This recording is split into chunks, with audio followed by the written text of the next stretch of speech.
Bugungi mavzumiz tomlarda ishlatiladigan har qanaqangi gidroizolyatsiyada o'zini maxsus varonkalar haqida bo'ladi. Har qanaqangi gidroizolyatsiyani turi uchun o'ziga mo'ljallangan bunaqangi yonbosh ishlatiladigan varonkasi bo'ladi va pastga ishlatiladigan bunaqangi maxsus varonkasi bo'ladi. Внутренний varonkasi bo'ladi.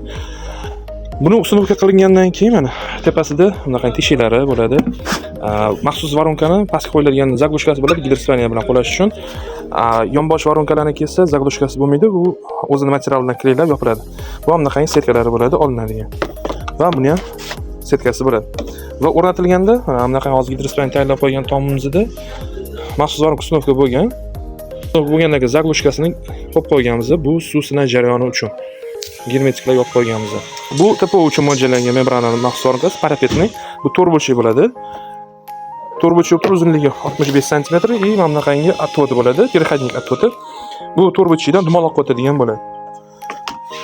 Mana bunaqangi dumaloq turbaga ulanadigan переходник bo'ladi. Bu o'ziga kerakli joyda kesib olinadi va mana bu joyga germetiklar ulab qo'yib qo'yiladi.